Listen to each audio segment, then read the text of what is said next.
আমলে অনুমোদন করা হয়নি এরকম অনেক বাড়ি আছে, কিন্তু সেসব বাড়ি ভাঙা হচ্ছে না। আসলে এখানে হিংসা এবং প্রতিহিংসার খেলা চলছে এবং সেই জন্যই ভাঙচুরের ঘটনা।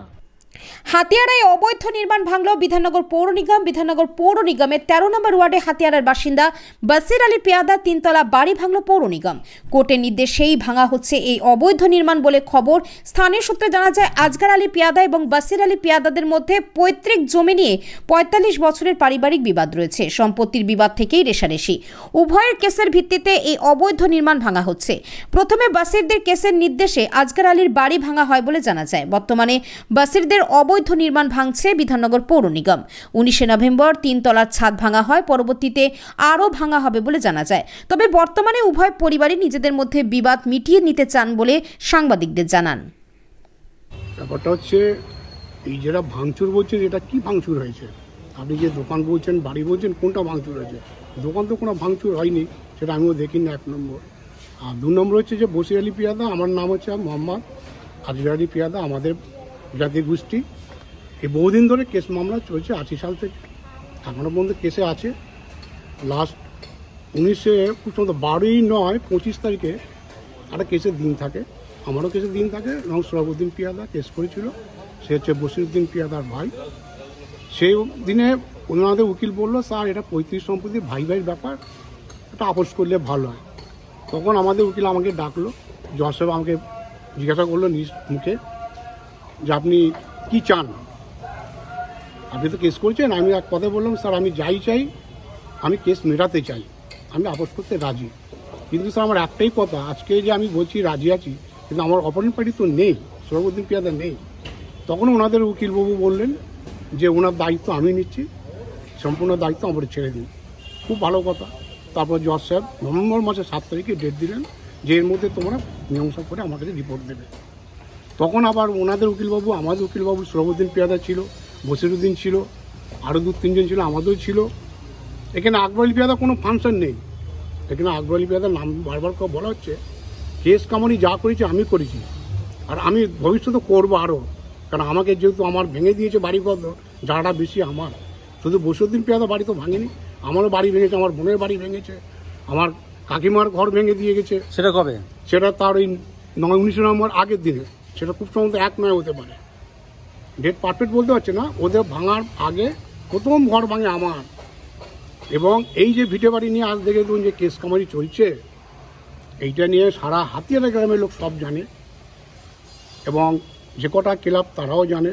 এই নিয়ে বাগেরহাট থানা ছিল তখন, আমাদের ফাঁড়ি ছিল রাজার থানা, সেখানে বসে বহুবার বসে মীমাংসা করা সত্ত্বেও সেটা ওরা মানতে পারেনি এবং মানেনি। রিসেন্ট ইকো পার্কে 1-1.5 বছর আগে এবার মীমাংসা করার কথা, সেখানে বসলো, নিজেরাও বসে আমতা করে ছেড়ে দিল, মীমাংসা করলো না।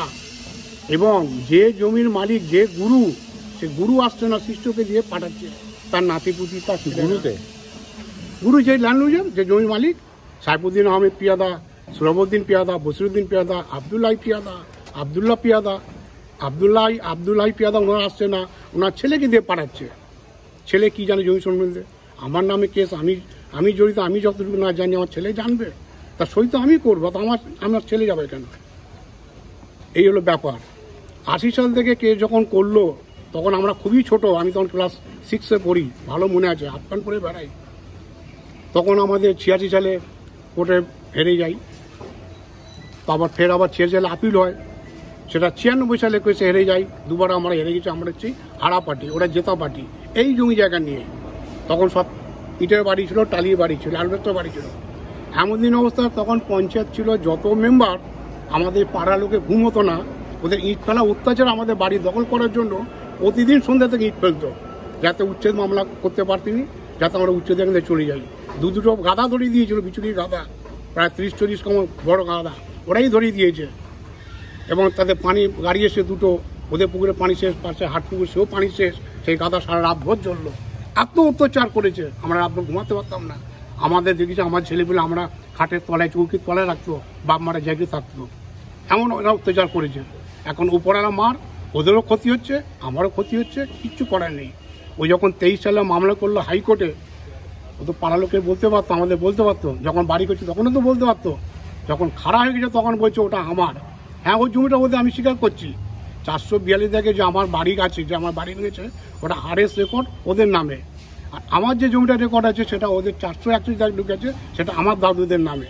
এটা সিএস রেকর্ড হাফ হাফ আর আরএস রেকর্ডে কম বেশি করেছে।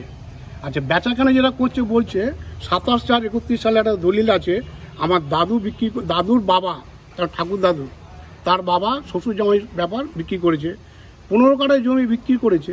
আর ওরা দলিল করছে উনি 6/2/42 সালে 25 কাঠা। সেই দলিল ওরা দেখাক, আমরা আশা করি দেখাতে পারবো। যদি মিটমাট যদি হয়ে যায়, হওয়ার মতন হলে নিশ্চয়ই আমরা মেনে দেবো। ওই যে 25 কাঠা 15 কাঠা গল্প, ওইটা আগে ধরতে হবে। এই হাট জিদ ভাঙচুর পাল্টা ভাঙচুর এইসবই চলবে না? আপনারা কি চান মূলত? আমরা চাইছি একটা সুস্থভাবে সাধারণভাবে বসবাস করতে পারি। আমাদের ছেলে মেয়ে আছে, দাদুরা মামলা করে গেছে, বাবারাও করে সব মারা। কি চাইছেন? আমি চাইছি ওরা যেটা করবে সেটা আমরা তাতে রাজি। ও যদি বলে যে মিটমাট করতে পারে, আমি ওয়েলকাম।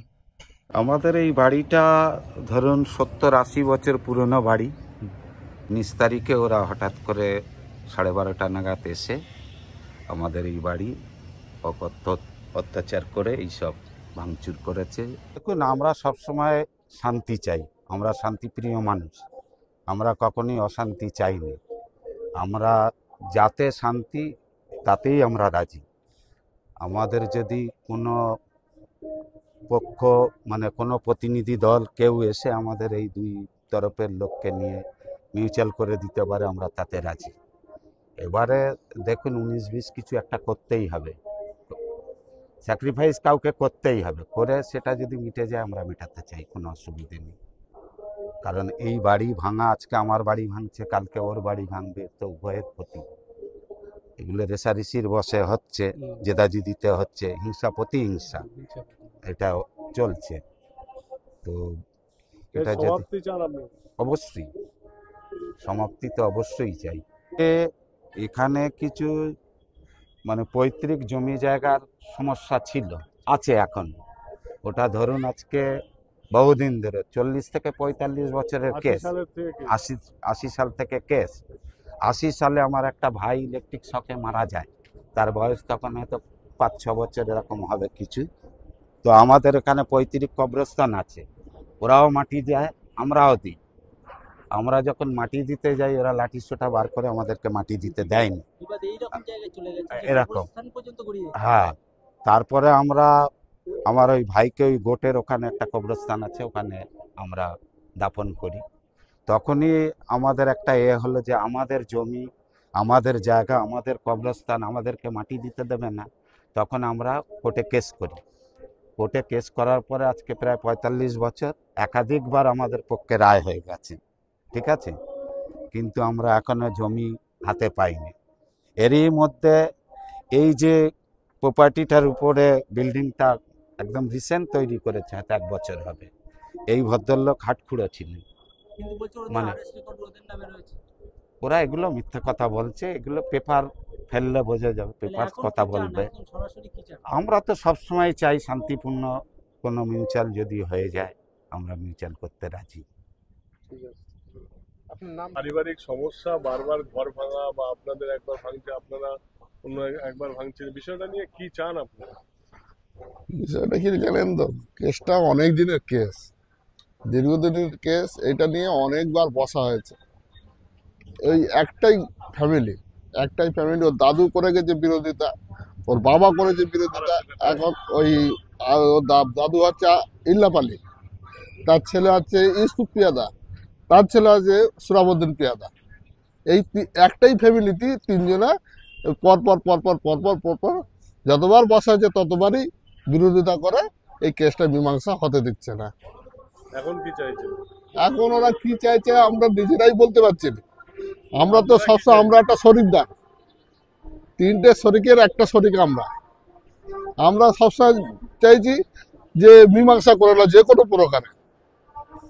কোনো প্রকারে মীমাংসা করে না, তাতে আমাদের আসুক আর না আসুক কোনো দরকার নেই। এটা দীর্ঘদিনের কেস, মীমাংসা করে নেওয়াটাই ভালো। 3টে দাদু, 1 দাদা, তার আমরা একটাই ছেলে, আমরা একটা শরিক না।